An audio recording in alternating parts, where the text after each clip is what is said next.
name of Allah, Dhul Jalali wal Ikram, has a very special status when it comes to dua.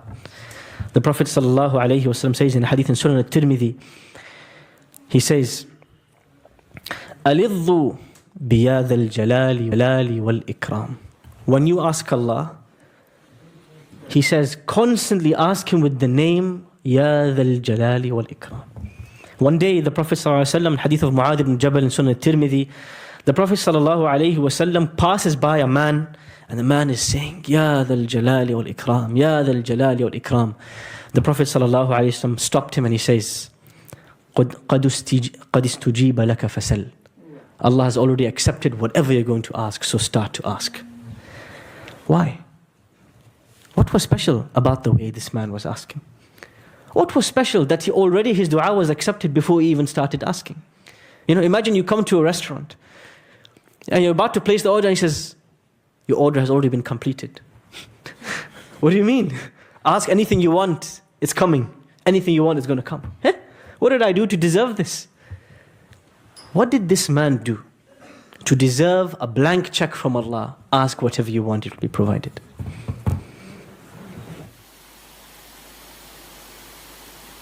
He asked Allah by His names. He knows Allah. He knows who he's speaking to. When he talks to Allah, he's not talking to some cash machine, you know. 10 pounds please, 20, 30. You know, I want to see my balance. When he talks to Allah, he's not talking down to Allah. He's not treating Allah like Allah subhanahu wa ta'ala is a checkout on some e-commerce website. When he talks to Allah, he talks to Him with love, with fear, with respect, with awe. He's trembling, he's tearing, and he's saying from the depths of his heart, Ya Dhal Jalali wal Ikram. This is what Allah wants from you. This is what will get you acceptance. This is why when the Prophet ﷺ saw the way he asked and the way he said the names of Allah, the Prophet ﷺ was so affected. He said, just stop, just ask whatever you want now. Allah has accepted it from you. And this teaches us a very important lesson. You know, every day without fail, I'm asked this question. Whether it's through direct messages, through emails, through chats.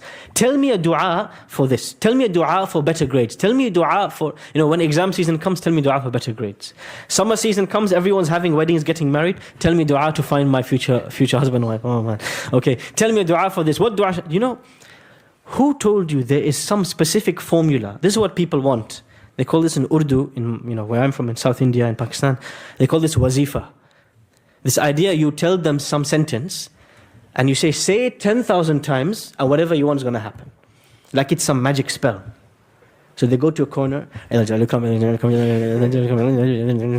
expect next day they're going to find a wife. This is how dua works. And I'll never forget, I was in an airplane, a particular airline, which I'm not going to say which one, and is a particular airline very known for very bad piloting skills. So we're on this airplane and we're going through some heavy turbulence, and the gentleman next to me raises his hands, and now I'm waiting to see what is he going to ask Allah. You're turbulent, this is when you beg Allah. You know what he says? Yasin. Yasin. I said, brother, these are 2 letters of the Arabic alphabet. It's like you're saying ABC, DEF. What do you want from Allah? Where are His names? Where are His praise? Where are His attributes? He doesn't know anything. Uncle, what language you speak? Urdu. Uncle, Allah understands Urdu. Speak to Him and just ask Him what you want.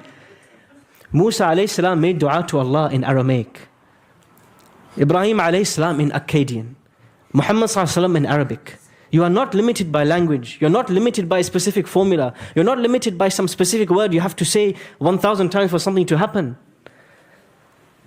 Allah subhanahu wa ta'ala says, Udu'uni, just call me, astajib lakum, I will respond. But call from your heart. Call from the depths of your heart. Call Him with your language. Call Him with your words. Don't wait for someone to tell you what sentence to say. You know how to speak to Allah. You know how to speak English. You know how to speak your language. Speak to Allah. What is this? I know somebody who did not make dua to Allah for 10 years. They had cancer. 10 years they did not ask Allah. Why? They didn't know the Arabic dua to say. They were waiting for someone to tell them, say, Allahumma anta shafi la shifa la shifa fini shifa la yughadiru. They were waiting for 10 years to know this dua to speak to Allah. Don't limit yourself. Yes, This is not to remove the importance.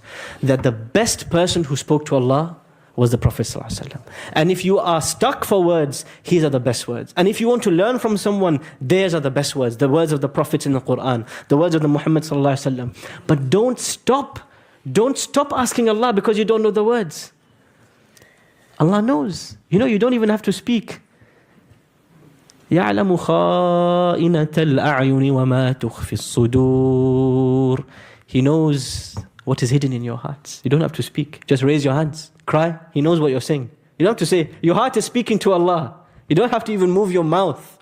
The Prophet ﷺ, he would just look up at the sky. And Allah subhanahu wa ta'ala would say, قَدْ نَرَى تَقَلُّبَ وَجَهِكَ فِي السَّمَاءِ. I can see you looking up at the sky.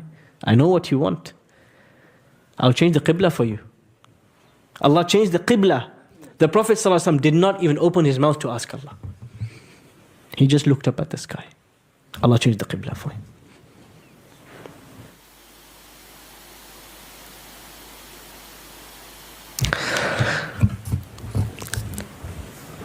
Allah's name, Al-Akram. Allah says in this first 5 verses, or that was ever revealed, which child of the young children here can recite Iqra Bismi Rabbika alladhi khalaq? I'm missing my 2 special ones today, so little ones. Iqra Bismi Rabbika alladhi khalaq. I'll have to upgrade to the older ones if you can't help me. Okay.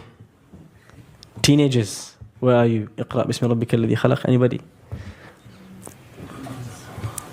We're going to have to go to the 20 plus. Anybody? Yes? Iqra?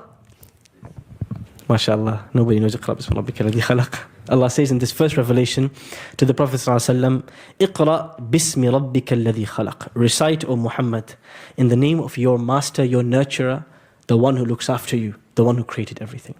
خَلَقَ الْإِنسَانَ مِنْ عَلَقٍ. He created human beings from a clot. Iqra وَرَبُّكَ الْأَكْرَمُ. Recite, and your Lord is more generous. Akram.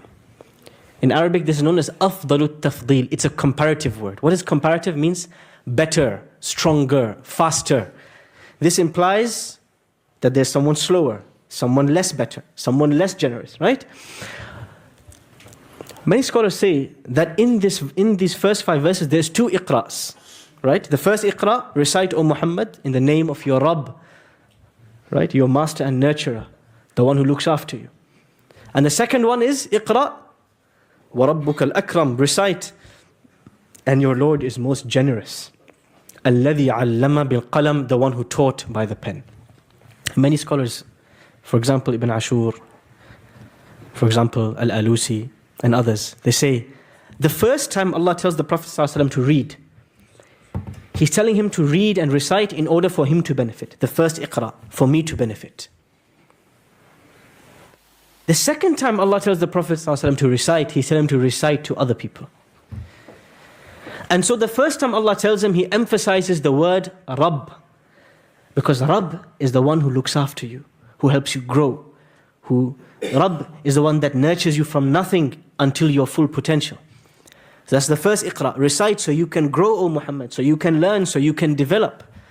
The second iqra, Allah says, Iqra wa rabbuka al-akram, recite, i.e. spread the message. And Allah is most generous. Why does Allah emphasize His generosity in the second iqra? When He's telling His Prophet ﷺ to go and spread the word, why does He tell him Allah is most generous?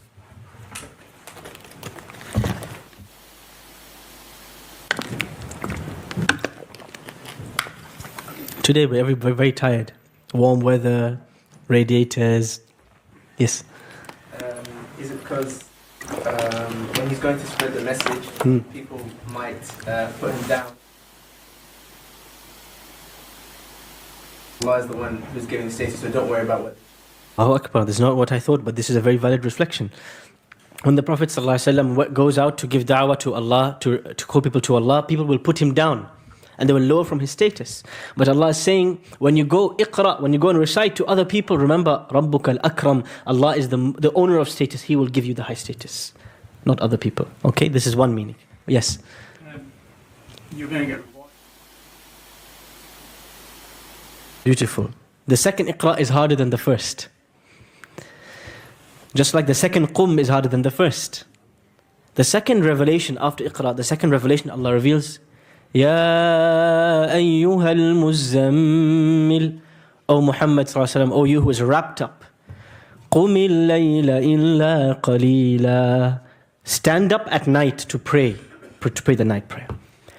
The revelation after that, the next time Jibreel comes to the Prophet sallallahu alaihi wasallam, he reveals to him a new message. Who can tell me?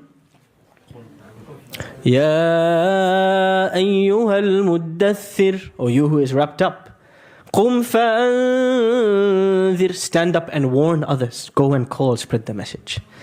The first is the petrol, the fuel for the second. If you don't stand up at night, O Muhammad sallallahu alaihi wasallam, you cannot go and call other people to Islam. You're going to burn out. You need this time with Allah for you to go call. The first Iqra is more important than the second. If you don't recite for your own learning and read and study and learn from your own learning, how can you go and read and spread the message?